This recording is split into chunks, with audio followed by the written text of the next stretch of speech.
Hello, my name is Michael Garrick, and this is PoppinCulture. My guest today is comedian Queen Momo. You can catch her in North Carolina and South Carolina. Very hilarious comedian. Make sure you check her out.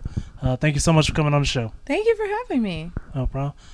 We're doing it not from my condo. We're doing it from the Joint in Columbia. It's greater.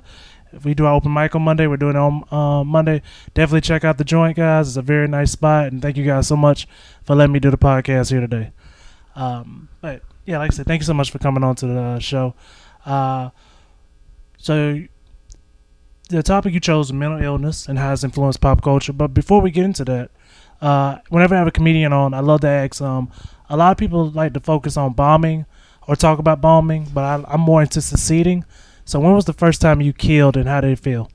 Oh, well, funny you mentioned that. The very first time I killed it was my very first set. Nice. And ever since then, I've been trying to recreate that moment and have failed.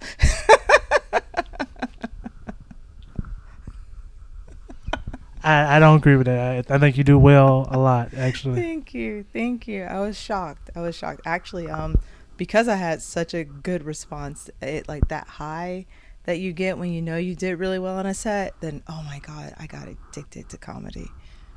Nice. Mm-hmm. Where was it at?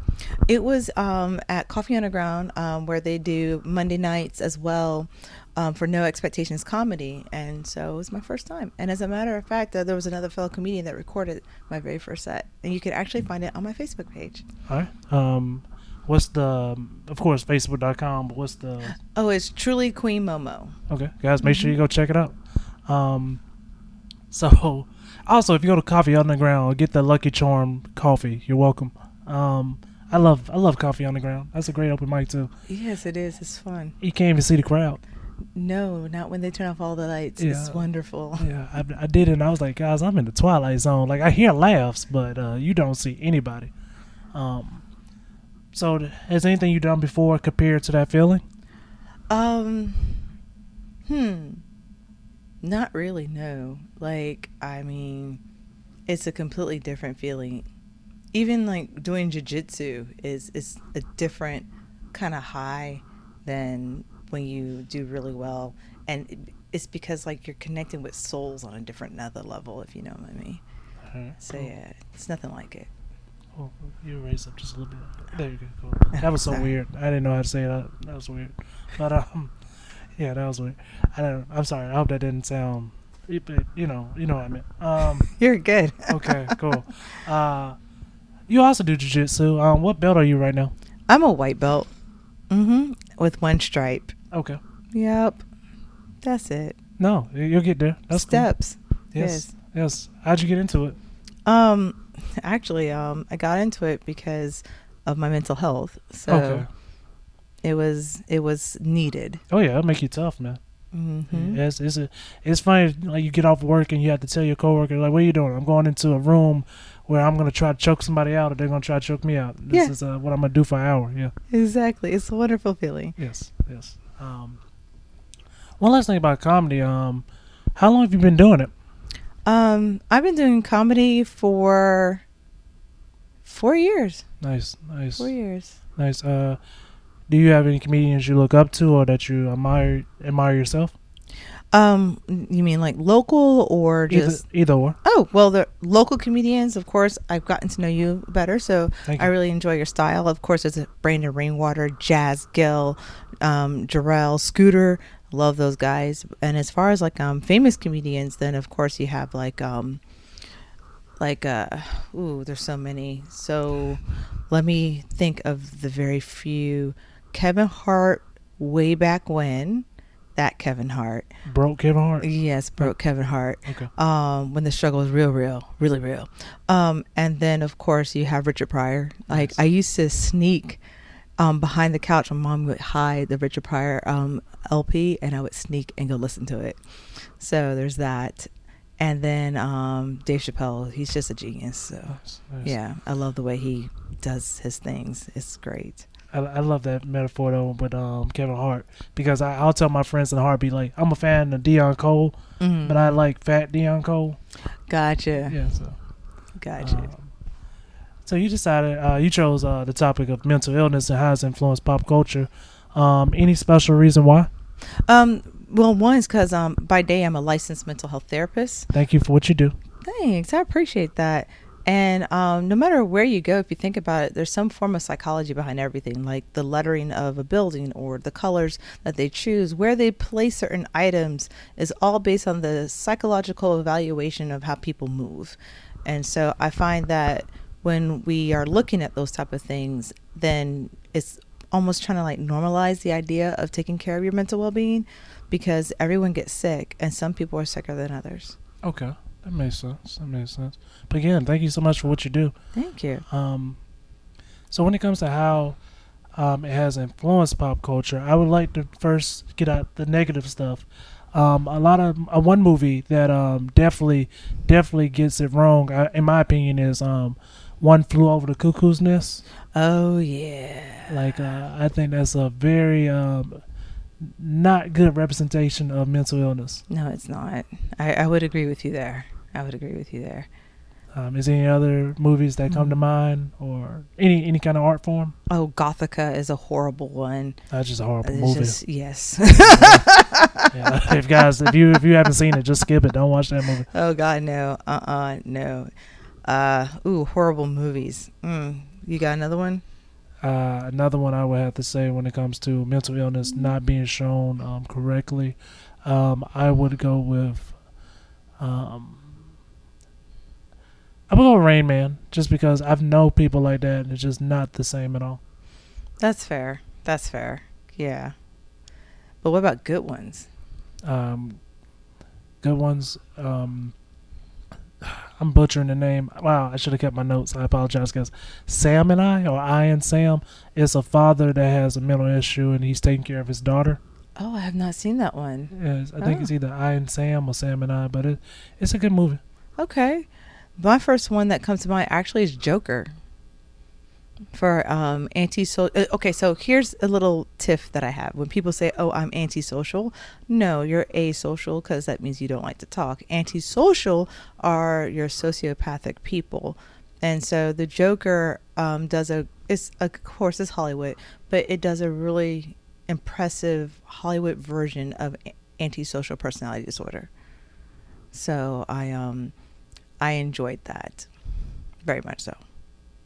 Okay. I can see that. And definitely at that time period, I could tell people they either just didn't know, or they, not saying they didn't care, but they just didn't know what they know now. Yeah, that's true. And the time period that the Joker movie is set is definitely a time period where it was way more questions than answers.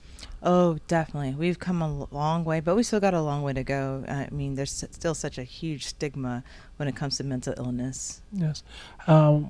How'd you feel about Taxi Driver, the way they handle mental illness? Actually, I haven't seen that one. It's pretty much the Joker. It's like beat for beat, except for no green hair. Yeah. Gotcha. Yeah. Gotcha. I'll have to go back and check on that. Thanks. Yeah. The way mental illness has evolved and people know more about it, is it one of those things where you feel like in your profession could you spot someone with mental illness? Or for me, I would have to talk to someone to know it. But do you feel like you could spot someone and be like, something's wrong? Nope. Okay, good. Nope. Because that is very judgmental. If anyone thinks they can just sniff somebody over like, oh, they're mentally ill. No. It takes time to thoroughly assess someone. Yeah. Yeah. Yeah, that's my opinion too. I feel like you really do have to speak, but I think sometimes people think like, oh well, especially when it comes to like homeless people. I've noticed a lot of people think like, something has to be wrong with them. I mean, if they're talking to themselves, then possibly, but like just to look at someone and be like, oh, something's wrong. Yeah, that's not right. And also, I'm like, they're people. Talk to people, learn their stories. And if someone's talking to themselves, maybe they're just thinking out loud. Doesn't mean they're responding to audio hallucinations or anything. True. Yeah, that's true. I think out loud a lot. Yeah, I'm a weird one at work. Do you do it because you don't want your other co-workers talking to you? No, it actually, speaking out loud actually helps you compartmentalize and order your thoughts. Really? Mm-hmm. Okay. And then also, too, like if you're trying to learn something, especially since I speak more than one language, then you're taught to, what you see, you read it aloud, then it reinforces what you're reading. Nice. Okay. Mm-hmm. I'll keep that in mind. That's good.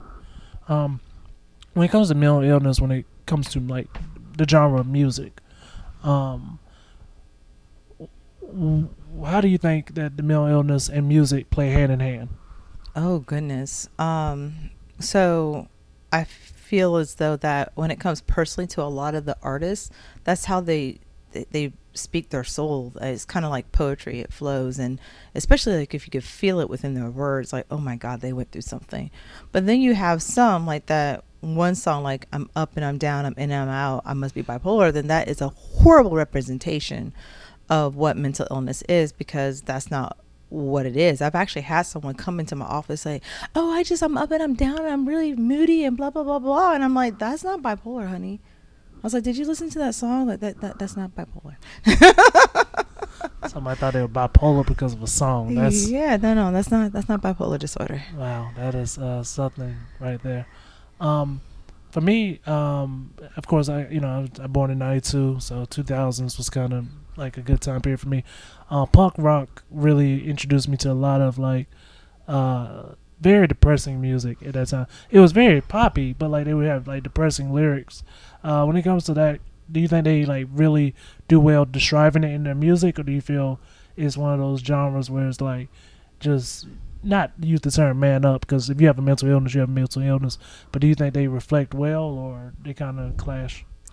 I think it depends on the individual who's listening and why they're listening. Okay. So, for example, with a lot of the adolescents that I work with, that's one of the main questions I ask is, what is it about this particular song that resonates with you because it touches you personally? Everybody's journey is different with mental illness. So one song might mean absolutely nothing to me. I'm like, why? This is horrible, and it doesn't represent anything right or accurate. But to that person that enjoys it, something about it is resonating with them, and then my hope is to better understand.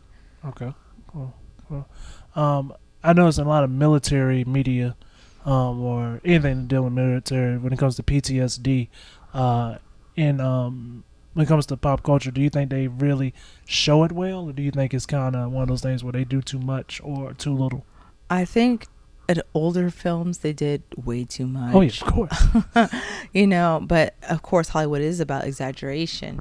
There are some that I think are starting to do a little bit better in regards to PTSD. There's this one called I think it's still on Netflix. It's called Black Bear, and it actually does a pretty good decent job of like this guy who went to war and came back home, and the flashbacks and things of that nature. So they did for what they could in Hollywood, I think they did a good job representing formerly known as shell shock. Yeah. In your opinion, when and I'm not trying to be funny, when you watch Forrest Gump, is that a good representation of mental illness? Because he wasn't on any meds that I knew of, but like in theory, I would think he. So as a film overall, I think Forrest Gump is a good film as far as representing mental illness, because what it's representing is a cognitive barrier. And so I think, honestly and truly, I think he did a good job. Okay. I really do, because I have seen, because it's a spectrum, I've seen where some are way low functioning, and he kind of captures a low functioning person and what they go through. So I think they did a good job. Yeah, I do. Forrest Gump was a good one. Nice. When it comes to like TV media, in my opinion, I could be completely wrong, but shows like Jerry Springer and Maury Povich, I feel like they do have a lot of mentally ill people on the show. And I think they really, I wouldn't say they, because of course I can't say they just use them. People sign contracts. You're not just pulling people out, Do you think they really, really just not search, but pick people with mental illness in particular? I don't, if the illness is drama, then sure. People love their drama, but I actually had a patient some time ago tell me they went on that show because they were trying to get Christmas money for their family. Oh, wow. Okay. So it's not as real as people think it is. So they have a formula that works, and that drama works. But as far as like being people that are mentally ill, I think these are just people that are so back up. So everyone has mental health stuff going on, but if they're truly ill, I can't tell unless I actually have that conversation with them. However, they are attracted to the cycle of drama that is connected with a lot of personality disorders. Nice. Yeah. Thank you for that. Thank you. So when it comes to just mental health in general, what do you think are the steps to gain like good mental health? So steps for me personally, and also too, just to let y'all know, like the little quick disclaimer. Yes, I'm a licensed therapist. However, it's not to dictate that I am an expert in all things mental health. Just want to put that out there. This is just from my own personal experience and the things that I've observed as a clinician. So for obtaining good mental health is to be self-aware that you do have mental health things going on. We all do. We all go through some form of sadness, loss, separation, whatever it is, and to acknowledge and say that it's okay, and to be in that moment and be okay, and then find something that you can do that. So like, for example, comedy is a therapeutic intervention. It's good. It's a good release. It can be cathartic. And then also, like, if you write poetry and do spoken word, those are great therapeutic interventions. However, those interventions, if they seem to run dry on you, then seek professional assistance. That's the main thing. That is the way and the key of seeking good mental well-being. Is if you know you're starting to crumble, like if you have heart disease, you're going to go to a cardiologist. So if your mindset is starting to crumble and you're trying everything possible to get out of it, but you still feel like you're sinking in an abyss and someone just took the rope and you can't crawl out, then there's no shame in seeking some assistance. Okay. Thank you so much for sharing that. Of course. I know that really helped anyone. I appreciate you. So I went to a therapist and it was funny because I really thought I needed the guy. After 3 sessions, the guy was like, yeah, there's no point of us talking. And I was just like, I appreciate it. But like after going to a therapist, my own personal experience was like, he never gave me any answers. He just waited for me to say it myself. I thought that, I'm not sure if every therapist does that, but I really felt like that was his, because I would talk enough to me being like, oh wait, that's the problem. I just said it. So is that like one of their normal tactics, or you don't know? So there's so many ways to do things, but one of the things I realized is that if I were to give you advice, you can either take it or not take it. However, if you were to process through your sequence of events and things that was going on, and then we go back and cognitively look and shift what the barriers are, then you coming up with your own solution is more valuable because you worked for it and it works for you as an individual. So the therapeutic piece in my own experience is not necessarily handing you the solution. I can hand you the solution, but we didn't go through everything and work for it. So it's like, well, when we're done at my office, are you really going to use it? Okay. Nice. That's a good way to put it. And this is not to be funny at all, but have you ever had anyone and you'd be like, they're going to come back and see me later? Like no matter what you said, like you just knew, like, yeah, this person's coming back. Oh yeah. Okay. Oh yeah. And a lot of it is just because of where I work. Okay. And I work with a lot of the sickest of the sick. Okay. So they're definitely coming back. Now there are some that I told to get out of my office and not come back, and they came back. I'm sorry to hear that.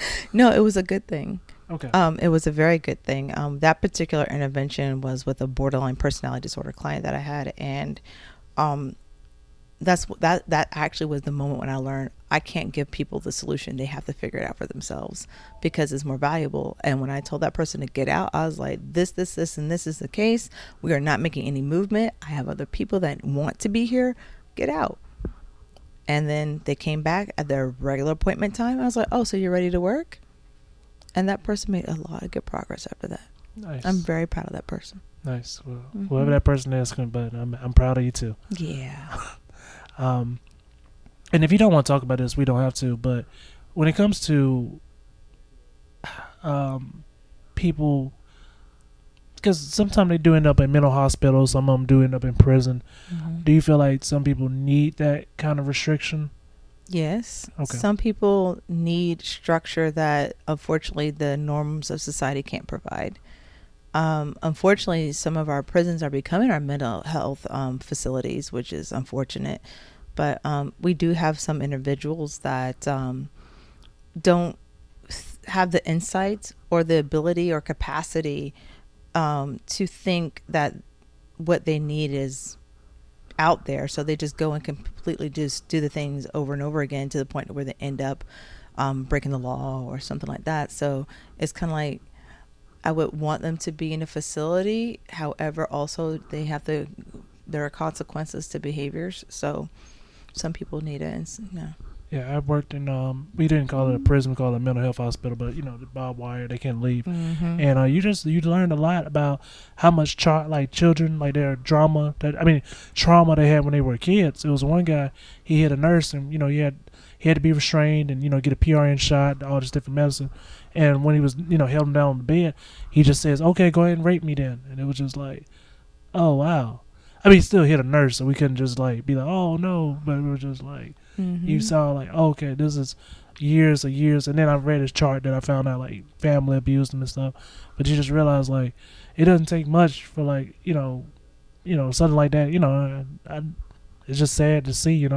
It is sad, and unfortunately, like one of the things too is when you're dealing with people that end up in a psychiatric facility, that facility teaches them to survive in that facility. Yep. It doesn't really prepare people to come back out into the everyday life. So they become part of a system and function within that system. So when they're like, oh, okay, you've extended your stay, go home. They're like, some of them don't know how to function. And same thing like with prison. Like I've had one guy who was in there for so long to where when he was having flashbacks and things like that, he got so uncomfortable, so he was still hoarding his food in his bedroom. He wouldn't come out of his bedroom. He kind of still functioned like he was in prison. So we were working through those things, and then I found out that he decided he was going to go do something small, real small, and got himself back in prison because that's where he was comfortable. Yeah, I had a guy like that. So yeah. Well, I knew his family. And he ended up back at the mental hospital I worked at the time. And I'm friends with his nephew. His nephew was like, "Yeah, man, he couldn't lock the door." That's what he told me. Like his uncle couldn't lock the door. Like they would have to lock the door. He wasn't used to locking the door from his side. Mm-hmm. He needed somebody else to lock the door for him because he had been in there so long. And that blew my mind, the fact that like. He was like, no, his nephew was telling him, like, no, he couldn't lock the door. He was like, guys, lock the door for me. And that was just, like, they literally had to redo the door where they had to lock it on the outside for. And I was like, that's crazy. I mean, not crazy, but that was just, Yeah. Yeah. And so, like, one thing I tell people that are the caregivers, the people on the other side, when you have someone that you love and you care for and they're going through these experiences, one of the things that bothers me and cringes my soul is I shouldn't have to do that. Stop shitting on yourselves. If that one intervention is the one thing that spares them from either going to jail or being in the hospital, why not do it? Why not? If it's that one thing, like locking up all the sharps that keeps them safe at night, why not do that? But that really, really bothers me. Like, I shouldn't have to. Why not?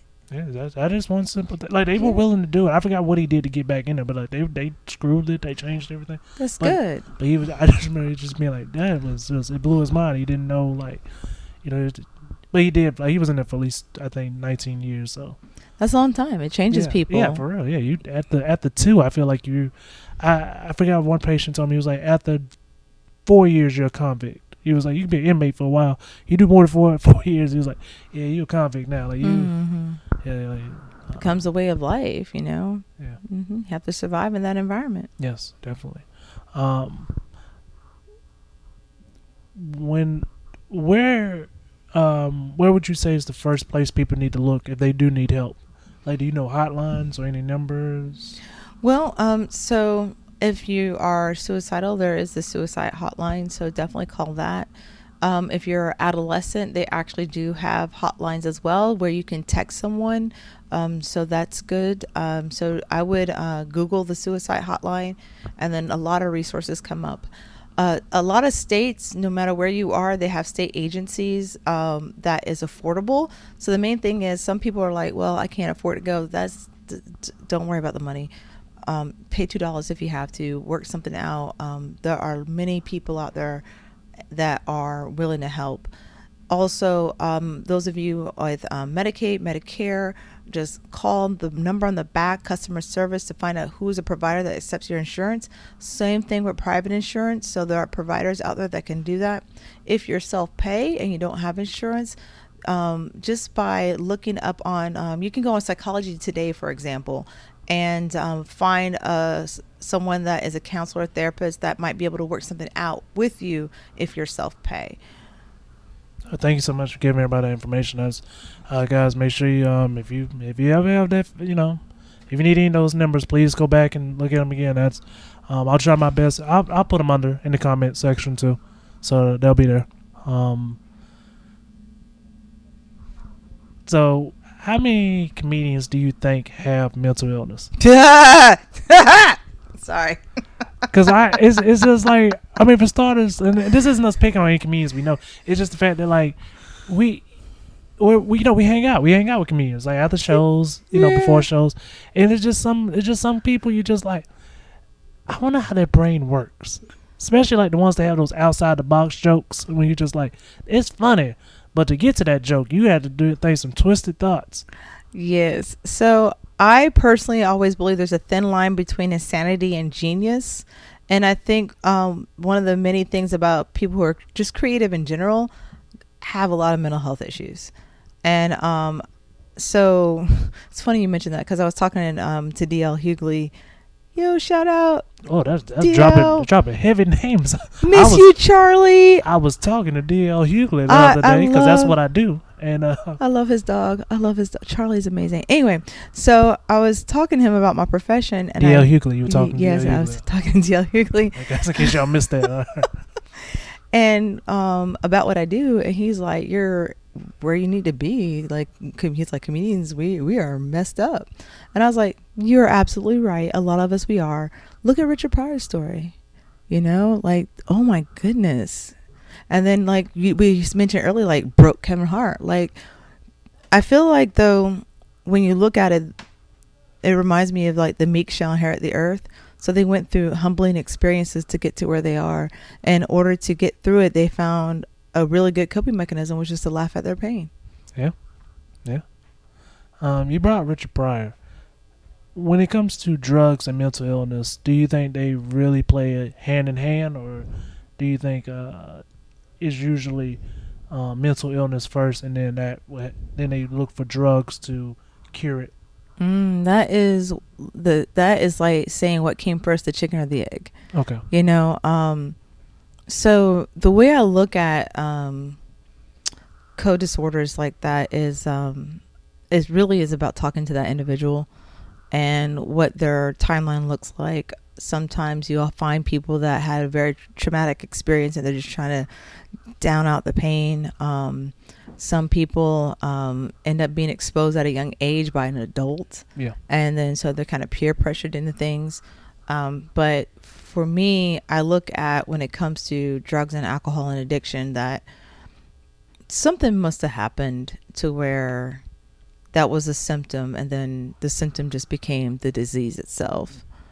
And just from my own personal experience watching my dad go through alcoholism and growing up in that. So for him, I without disclosing all my daddy's business, but let's just say his childhood wasn't too happy. Well, I'll disclose mine. I got two uncles that were on that booger sugar, and they, I mean, hard on the booger sugar, like, but they lived a long life. Like, they both of them lived like a long time, but they were fun to me till like I got older and realized like, oh, they ain't fun people. And but yeah, that, and I definitely believe they suffered mental health issues and stuff like that. And it's one of those things you just, you don't ask when you're a kid, but as you get older, you kind of notice things. You're like, yeah, they really did have it tough. Like, they did have it rough, So. But the beautiful thing, so here's the beautiful thing though, is the resilience. Like, especially like where we going? So like the resilience of being able to maintain their lives. Oh, there we go. Okay, cool. You know, like, wait, on drugs? Where are we going? No, not on drugs. No. Okay, ride the road with me. Okay, I was about to say, they maintain the bush and they live a long life. So when I look at skill sets, for example, so if somebody spends a lot of energy, let's say hustling to get the money, then they get their product, and then they have their fun. Well, it's a negative outcome that they're going for, but the skills itself are good. True. You know, so, and then being able to be resilient in that lifestyle and be able to survive in that lifestyle, that's amazing to me, because not everyone can do that. Not everyone comes out alive in those extreme circumstances. And also some of the tenacity that some of them are very tenacious, and the level of survival is amazing. So, and I learned that working with the homeless population, you know, I'm like, you know, they're very nomadic, but they have learned that is their home. So who am I to judge, you know? And if they are going through their illness and they are sick, but they have a loving community, who am I to judge? You know, that means they found something and found a way to survive. And that's amazing, because Lord knows I don't think I could survive that. And they getting more real now. I gave a homeless dude 47. He asked for a made chicken, and I gave him 47 cents, and he was like, "That ain't enough." And I was like, "Wow, all right."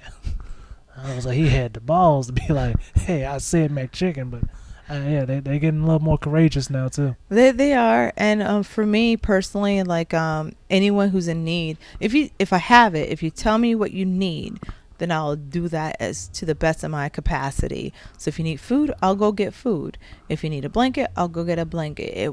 If I have it, I'll try my best to give it. But if you just tell me you want money, I really struggle with not wanting to be a part of your own demise. So yeah, I got 47 cents. I got 47 cents today. I'm joking. I'll do the same thing. Definitely. Oh man, one guy though, on the real though, this one guy in Greenville upset me so much because he kept begging for money. I was like, "Do you need food? What do you need? I'll get what you need." And then he's like, "I don't want food." I was like, "Oh, so you're not hungry? So stop begging for money for food then." Then he went and asked somebody else for money, and I was like, "Don't give him money," because I just offered to buy him a complete meal. And he said, "No, do not give him money." And he looked at me funny. I was like, "I'm going to stand right here with you. Do not give him money."